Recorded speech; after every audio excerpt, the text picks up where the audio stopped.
Hey guys.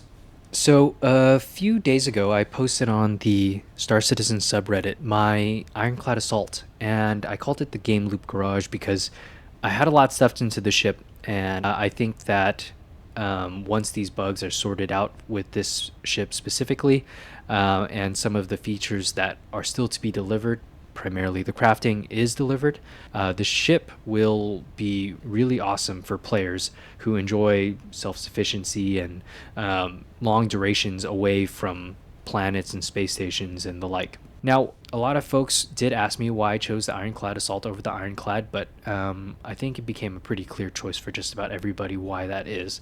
The Ironclad Assault does not have the tractor beams that the Ironclad has and does lose out on cargo space. Just about everybody knows that. But the hangar itself is the same exact size. I think there's walls in there that might be slightly different. Of course, the ramp is a little bit different as well because this one can support you taking tonks out and ballistas and whatnot. But what the ship does gain is more firepower, which doesn't really matter to me. I'm not running it with the crew at the moment. And it gets the crafting, internal crafting, which it does not have at the moment, and I don't think is a real strength because the Ironclad can have that if you add a fabricator. But then it also has the rearm, repair, refuel features and hangar services, which we have a ship kind of laying on the pads already on. And I think that that's kind of the highlight feature, which makes this a real home base. And so when I look at the Ironclad Assault as a solo player, it does not look like a combat ship to me. The yellow screams industry and safety features, which I know that doesn't really make sense for Drake, but it matches with my golems, so that's the way I'm gonna think about it. Okay, so now the ships that I have inside here and the choices I made to kind of end up with the ships that you see. I think the Golem is the clearest one, the one that's currently on the hangar services pad over there. Obviously, it's for mining, and so then I can have an intake of materials so that I might craft with. That's the clearest one. The Salvation that we have on the right side over here, I have this because I'd like to collect RMC with it so then I can repair my ships on the go. So this could save me a lot of money on RMC. I could just go fly to a salvage ship, pull off some RMC off of it, and then store the boxes in here and utilize it for repairs. Now, a lot of folks had questions with Golem Ox. The Golem Ox right now, it's 50% a stopgap for the issues that the Ironclad currently, but also it kind of actually solves a few problems that the Ironclad Assault has as well. It offers me a turret, or in this case, it offers me a tractor beam, so that way I can actually move cargo around in the ship, and it's pretty simple to use.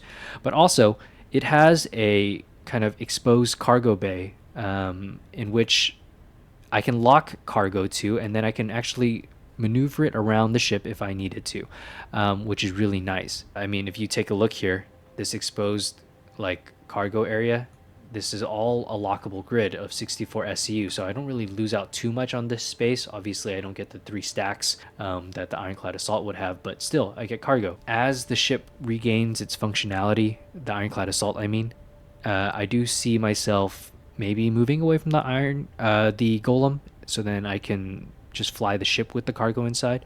But still, I see so much utility in it, and it's been great for kind of grocery shopping and errand running. It's been great for picking up additional quantum fuel or supplies from stations and things like that, and then just jumping back to the Ironclad Assault, which I think is. I did hear a lot of complaints about not having a med bed in the ship, and for a lot of cases, I kind of do agree that this ship should have had at least one medbed, but I guess it's fine. We can put a nurse in it, and it's not the worst thing in the world.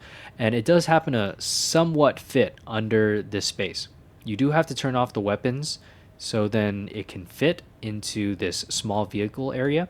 And you do have to unlock all the doors in this vehicle. Otherwise, sometimes you'll get locked out of the NERSA, and you just. But this back door does open normally because I've unlocked the ship.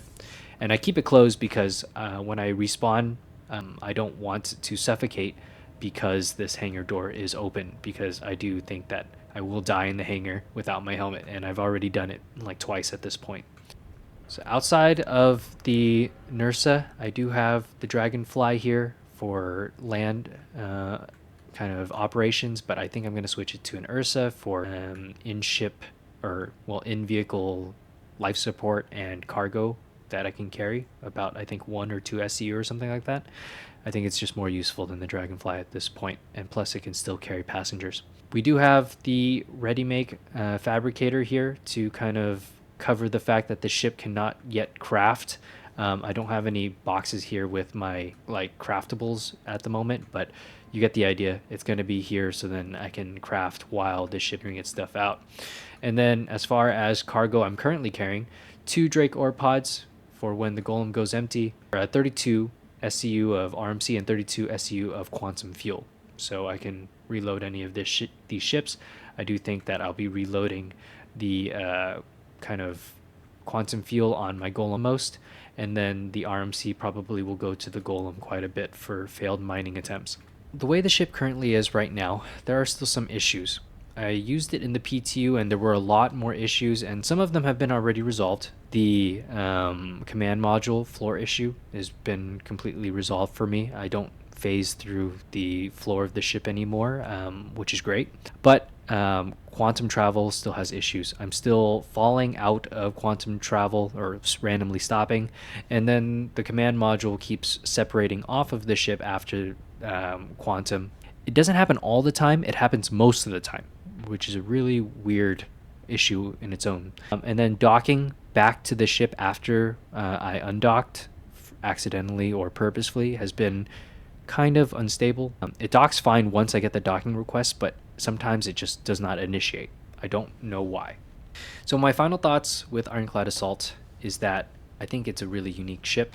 I think that it's going to be one of the best options for a mobile home base or a deep space base when the issues with it are resolved and the crafting feature is fully delivered, where I can craft in the ship based on what's on my cargo grid. Yeah, I think that because you can fit so many different types of ships inside of here, that you can cover so many different game loops that you do enjoy, and really it's going to be a powerful ship for that. But I know a lot of folks are going to be asking me, where is the Pitbull? The Pitbull is one of the additional issues that I have. That's not an issue with this ship specifically, but an issue with the Pitbull.